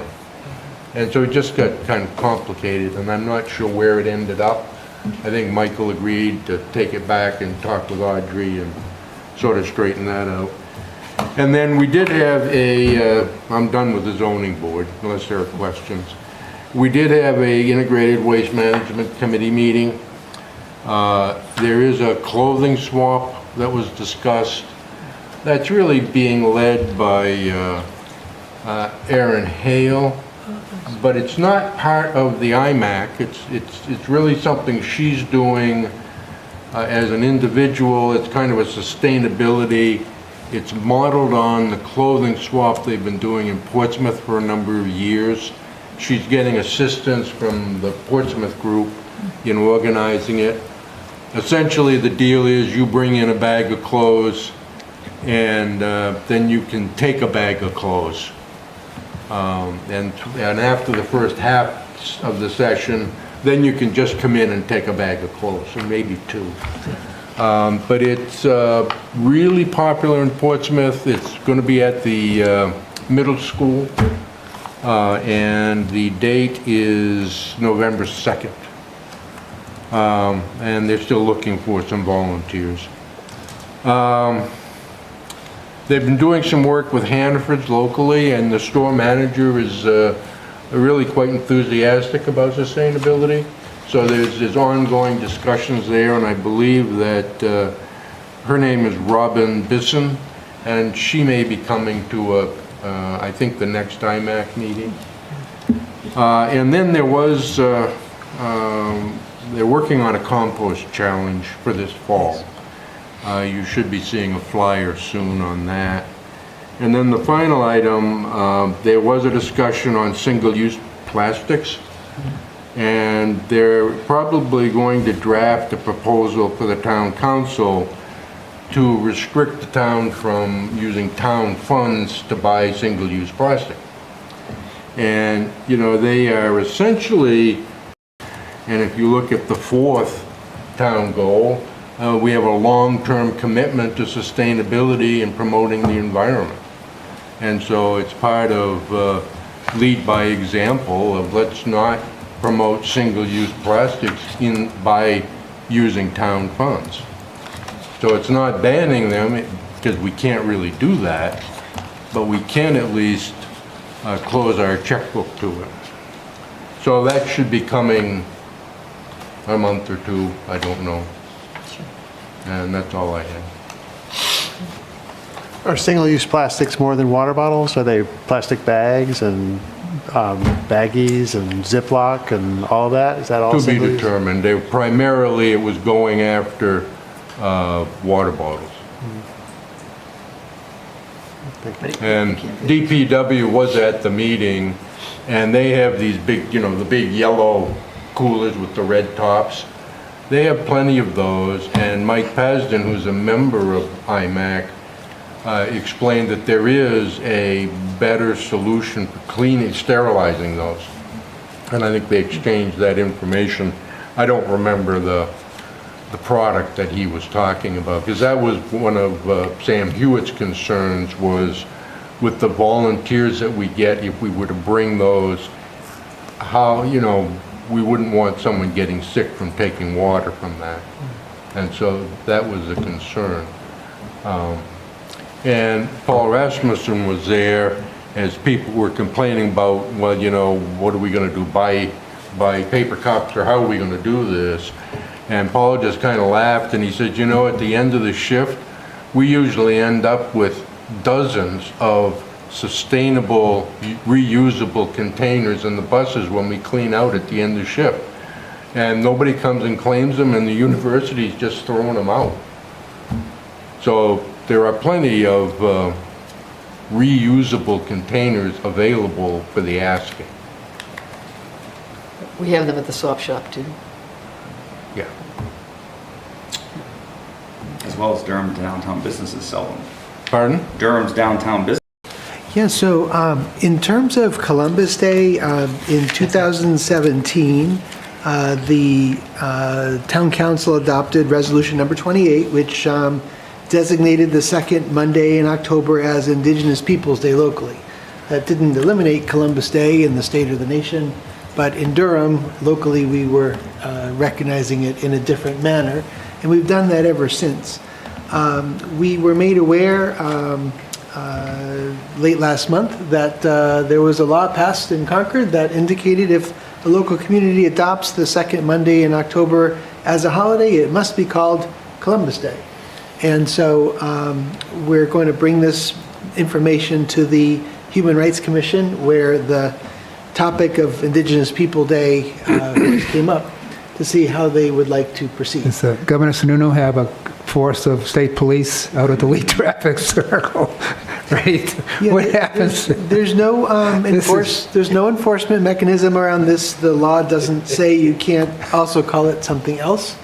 But you know, the law has changed, and we should consider that. So for the time being, on our official holiday list, I've updated it to list the second Monday in October as Columbus Day, but under it in parentheses, I note, also designated locally as Indigenous Peoples' Day by Town Council Resolution 2017-28. I think that satisfies. So we can figure out how we want to proceed, if we want to So change you're it. going to have to renegotiate all the existing union contracts to get the name changed? Yes, we would have to do that. That's Oh my correct. gosh. Literally, yes. Yes. Can't change a contract without, So those won't change unless the unions agree to that as part of future collective bargaining. But the first step is to see how the Human Rights Commission feels it would like to proceed, and then they may develop a recommendation for the council to consider. But for those who weren't, I was on the council then, and the Italian Anti-Defamation League actually showed up here, remember, Todd? To oppose this. Yes. And they're the ones that pushed the law through the legislature. I didn't know Italians had a definition. I didn't either, and actually Columbus wasn't Italian. He was working for the Queen of Portugal or something. I Queen of sponsored Spain. that at the Spain. state level, and it never came up. I sponsored and so anyway. Might it not be possible to do it the other way around, Todd? And refer to it as Indigenous Peoples' Day, and then in parentheses, known by state law as Columbus Day? We can talk about it. So this is as far as I've gotten. Name it, Governor. If elected, I will. I think the Italians are still upset at the Irish for having St. Patrick's Day. No, Very popular non-holiday. St. Patrick is the patron saint of Marine Corps engineers. And Columbus was a terrible person. So I'm just trying to look at this very objectively. So the concern when this was discussed in 2017 was that with the benefit of time, it's come to light that Christopher Columbus, while he had some very excellent properties or characteristics, he had a lot that were not, and he treated the indigenous people terribly. When He served time for it. so, but from the perspective of many Americans of Italian descent, the day designates a day of Italian pride, not necessarily Columbus. So, we'll see how we want to proceed with this. That's all. And at the time, the representatives supporting Columbus Day were very passionate about it. We had quite a few here in the council room, I remember. Let's see. We did have a water break here at the town hall last week, which has created a lot of challenges. I just want to recognize the staff in the building who've been very good-natured and positive throughout, and particularly the staff from the clerk's office, which was affected most of all at one of their busiest times of the year. So they've just gone above and beyond to keep the election process moving forward. And they're down manpower as well. They're down manpower too, so it's just been a hard time for them. So if you see them, please thank them, because they're doing a really good job. The State of New Hampshire primary is tomorrow, September 10th. The polls open at 7 a.m., they close at 7 p.m., and the polling in Durham, for Durham residents, is at the Oyster River High School in the multi-purpose room. And we'll have a lot of signage at the school. Setup began today at 3:30 with Public Works and the clerk's office getting things organized, and everything was ready to go when I came in for the meeting, so that we should be in good shape. And I think Councilor Bubar will be there 6:45, 6:30. 6:30. 6:45 is fine. Yeah, 6:45 is good. I'm going to get there 6:45. Yeah, I get confused with clocks. I was here at 10 minutes to 6 thinking it was, and wondering where y'all were. We were home eating supper. I may be there at 5:30, Dot, just to make sure I know how to get there.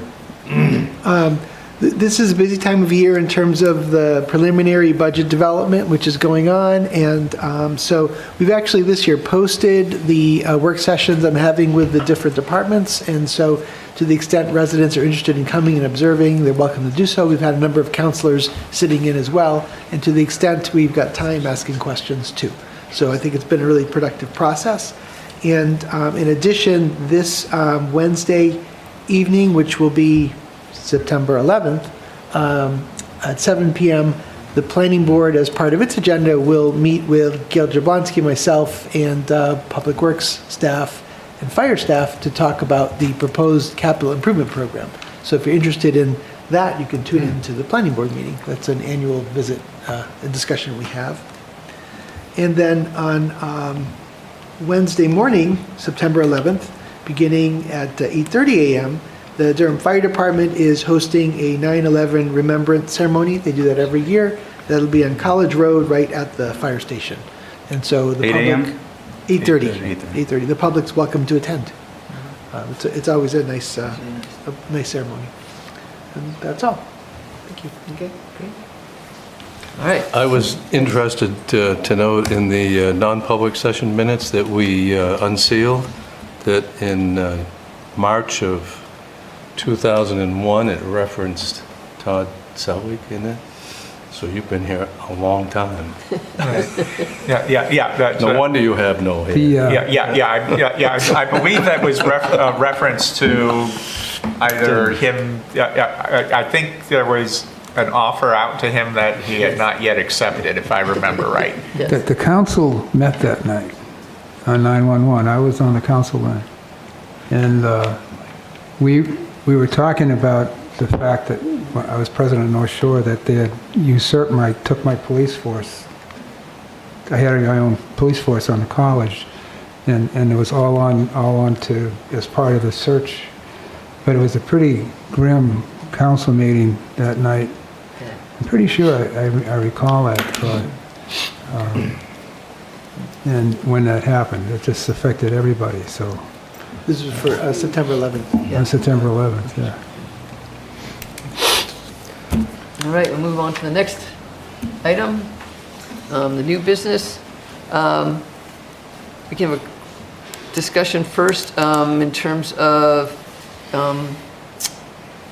it sounded like the Energy Committee has talked about the 3-year terms. They have, And, yes. And no concerns, anything we need No. to know about? Okay. And while we're at it, I will say that I went to the IMAC meeting to just explain the plan there, and that everybody's on board. So that's not a problem. Okay. So I will make the motion then to the Durham Town Council is hereby adopt Resolution 2024-18 to amend Resolution 2007-14, creating the Energy Committee Steering Committee, later renamed Durham Energy Committee, to establish 3-year terms for members. I'll second that. Discussion? Do you second it? I did second it. Any discussion? All right. Appreciate Karen's help in getting these resolutions and put together and getting it done. So thank you to Karen and Has it the been worked out administrator's office. who's going to have the 1-year term and the 2 and the 3? Yes. So The dates are right on them. in the packet, the assigned term expiration dates are there. Or, both for the Energy Committee and for IMAC. Any more discussion before you vote? All right. Let's do a roll call vote, and we'll start. Curtis Register, aye. Darrell Ford, aye. Eric Lund, aye. Wayne Burton, aye. Joe Friedman, aye. Sonia Dell, aye. James Bubar, aye. All right. So then I'm going to go ahead and move that the Town Council adopt Resolution 2024-19, amending Resolution 2001-13, renaming the Recycling Committee to the Integrated Waste Management Advisory Committee to establish 3-year terms for members. Second. Second from Councilor Lund. Any discussion? Roll call vote. James Bubar, aye. Sonia Dell, aye. Joe Friedman, aye. Wayne Burton, aye. Eric Lund, aye. Darrell Ford, aye. Curtis Register, aye. All right. So the last item is the, of these is discussion about the questions that some of the councilors shared, that we might ask of President Elizabeth Chilton at UNH at a future meeting. Any questions? Same ones they're going to ask her at the football game. I looked at them. I think, though, I would maybe consider taking M's first 2 questions and making them into one. Thinking that they're... It's 42 on the council communication. That we might, since there's some overlap between the 2. something along the lines of, will UNH commit to a concerted effort in the future to keep the town confidentially via the administrator as appropriate, appraised of any decision UNH is considering that may significantly impact public services or the town economically? And then I go combine it with the first one saying something along the lines of, an example is the recent permanent closing of the Art Museum. I'm sorry? Of the Art Museum. Of the Art Museum, and let's see, and advance, and then advance notice might generate private funding that could be used to handle closings differently, something along those lines. Just, they don't have to be combined, it just felt like they could be, since they're addressing the same concerns that we may have as a council about the impacts of closings, or things that happen at UNH that aren't expected, that we might be able to, that would impact the town economically, and we might be able to help out with. Do we think that the dairy bar should be in this conversation at all? The dairy bar, which is also the train station? My understanding is they not only closed it for the summer, but they are now severely cutting back hours for the rest of the year. Yeah, please. So in terms of the cutting back hours for the rest of the year, the reason for that is not because they don't want to open it, it's because they're short 3 managers who operate things like that. So the longtime manager of the dairy bar retired, and they haven't been able to replace that position. So they just have nobody to staff it. So once they're able to fill that position, their intent is to open it once again. I'm not certain of the hours, but that's my understanding. Right. And that overlaps with Councilor Register's question about the future of the Durham train depot and ideas on how to safeguard and expand access. Yep. Given that the dairy bar is located within the train station. Right. And those type of losses of manpower and personnel that are impacting operating hours are creating vacancies that are being filled by businesses, right? Town and Country, or Town and Campus, has opened an ice creamery that will take those patrons. And so it could very easily be a slip slope to closure when you keep that, like operating hours reduced, understanding that there's a lack of personnel that are willing to accept those positions in a changing business world. But that's definitely this type of stuff I get worried about, is when you start seeing soft reductions and those turn into permanent reductions. So Yes. with the dairy bar as well, there have been some other trends. One was with the pandemic, that the business was soft leading to that, and that really created a challenge. And following the pandemic, a lot of the faculty and staff were no longer housed on campus. They would only come to campus a couple days a week rather than every day of the week. So they're just not there. And the days that they did come to campus, they booked a lot of appointments, which made it so they really didn't have a lunch hour to go take a lunch. So that impacted the business as well.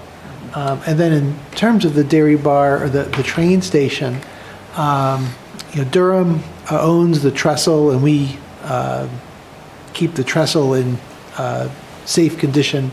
UNH owns the platform under the trestle, and UNH owns the train station itself.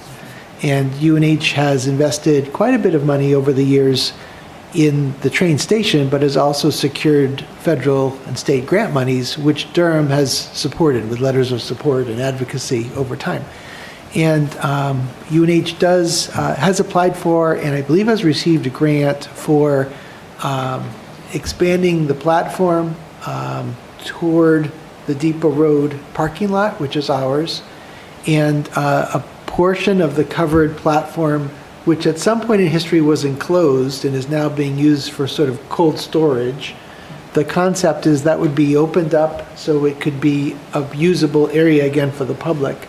And UNH also wants to find a way to separate the bathroom area in the depot from the restaurant area So even if the restaurant's closed, the public could access the bathrooms and have a more protected area to sit. And then, in addition, the grant would, at the Depot Road parking lot end, allow for 2 fully compliant, like Greyhound-style buses to come in so that we could have a true multimodal transportation hub there. And perhaps one day C&J could come. And that would involve the reconfiguration of the entrance to the Depot Road parking lot. So rather than coming in as you do now from a little oval, you'd come in more from the side facing the Whittemore Center at the same end.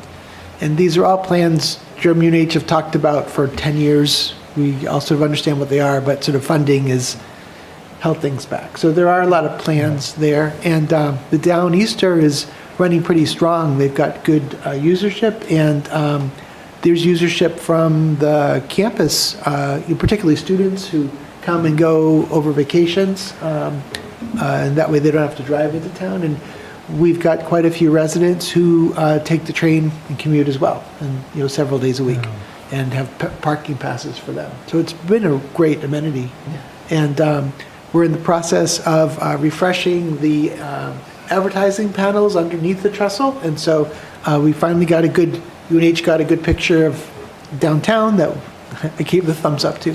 So that the goal is, as travelers come in on the train, to get a sense of Durham and UNH to hopefully entice people to come downtown. So we'd like to eventually partner with UNH on some wayfinding signage.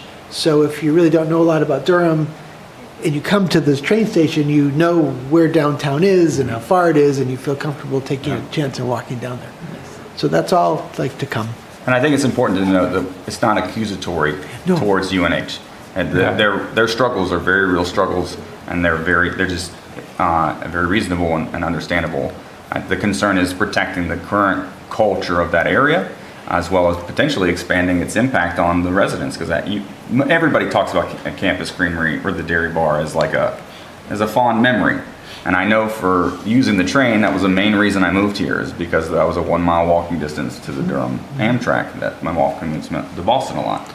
I do know, having attended the train riders thing and listened to the CEO of Amtrak, CSX, which is the new train operators that run that line, have an overpass to incorporate those trains, in addition to potentially adding a second track. Obviously, that's going to be like 10 years or 15 years down the road. But it's something that I would like to make sure is at least on a burner in one of our brains, because I think the train station is something that in our culture as a country, we don't value as much. And as prices continue to go up on cars, on gas, on electric, the train is looking more attractive. And I would like for Durham to be able to capitalize on whatever economic opportunities present themselves in the next 10, 15 years as people start migrating away from everybody owning a vehicle. And having that train station means you may not have to own a vehicle and still be able to get to the major airports in the rest of the world without owning a car in Durham, which is a pretty high selling point for Durham. I think so too. And there are only a couple actually in New Hampshire. Exeter. Exeter, Durham, Dover, those are the three. That's it. We're lucky to have it, and I think we should support it. You don't. New Hampshire doesn't pay anything for the railroad. Maine and Massachusetts. That's right. New Hampshire doesn't contribute anything to the train. Riders. We contribute riders. Right, no financial contribution. Yeah. And I think the point you made, Curtis, when you first talked about it months ago when you went to that event, was the challenge is getting from North Station to South Station with a lot of luggage. If you're just with a backpack, it's not a big deal. And I don't know if I communicated the pin drop in the room when the keynote speaker, who happens to be Miss Maine, and her talent was some weird aerial thing with hoops and stuff, but she's like, these are 40-pound hoops. I'm like, no, you need to listen to the advice, because this is good advice. This is a customer who is enthusiastic and wants to use your service, but there is a real roadblock to the service currently. And I know that this is a conversation they're having, but it's still a challenge. I'm going down to Washington in September.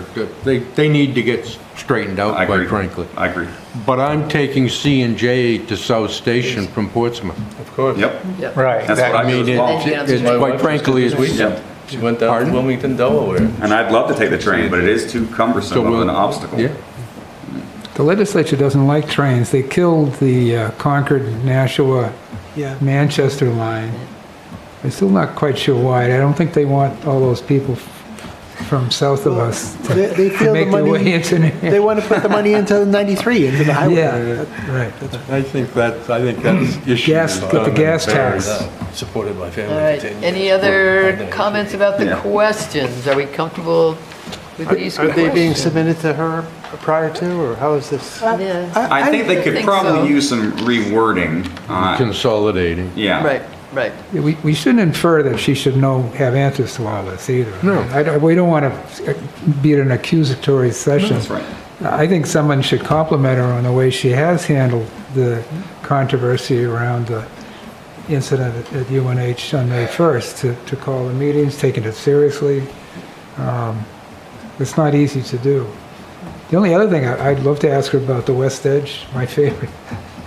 It's not in the list. Well, we could add that. Yeah, That's we definitely can add a that. topic of discussion, but I do think there's some wordsmithing, Yes. as well as some massaging to help make it not seem like we're finger pointing, but that we're trying to collaboratively come to some You consensus. don't want to make her feel that we think she should have an answer Right. early. She's only been here for, what, 4 or That's 5 right. months? No, 6 We weeks. want to be her friend, not her. Right. I was really impressed with her, I must say. I am so sorry I missed that meeting because I felt like that was a good meeting to attend. Who's going to are any of you going to the football game? Heck yeah, free tickets. Yeah. Oh, good. Come on, man. I mean, it's not a hockey game, but, I'll go. Well, Yes. So, Please. if you're comfortable with the list, then what I would recommend is I would put this into a correspondence to send to her. And I would make clear, she doesn't necessarily have to have an answer to each of these. We should get omitted. Okay. Keep it to questions, because I understand that a lot of these are trying to develop background before the question gets asked, but I think that can set a tone that is not necessarily the rest of the I agree. conversation. Yeah, right, but, for instance, your bullet point about the future of Durham train depot wasn't phrased as a question, but there is an implied question there. Yeah, I can put a question mark on it. Yeah. And would you add something about the edge, just in terms of an update? Could you provide a current update? Flexibility. Some of that's on us, isn't it, Todd? There's an ordinance required? Yes. Some work, I'm not sure. Right, we would need to create a plan. Our plan was to create a planned use development overlay Yeah. that would allow this type of public-private development to occur in a streamlined way. And that will involve a partnership between us and then the town being open to adopting such an ordinance. And I know the planning board has done some orientation on it and has talked a little bit about it.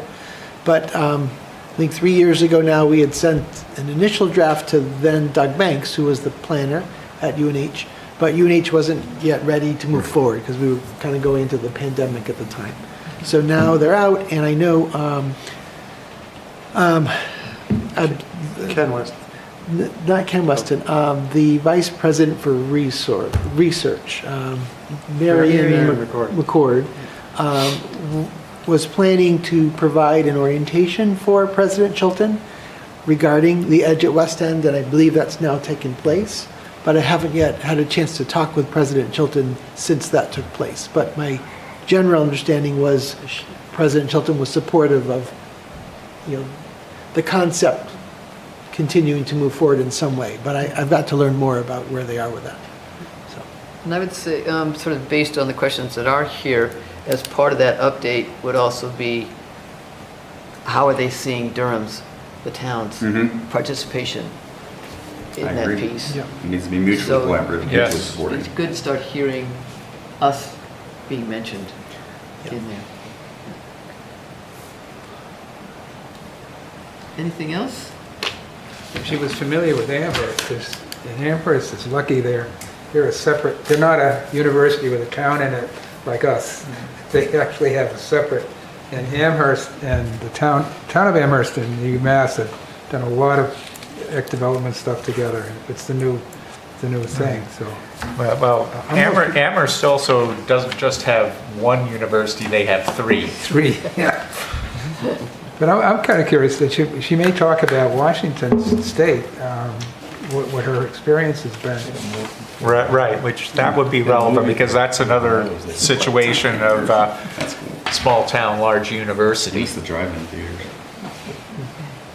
Yeah, I'll just note, I am unlikely to get on this until the beginning of next week. This week, we've got, with the flood, the election, we are, And budget hearings and the. we're out the street, so next week. I think we owe the staff of the town a vote of gratitude for coping with the flood. It's amazing how they recovered. You've got an amazing group of people in this building. Good nature. Really, yes. All right, just one more motion. Anybody want to jump at This it? is your moment. No, not me. I'm not going to do it. It's your moment. Okay, what would you move? That we adjourn the meeting. I'll second that. All right,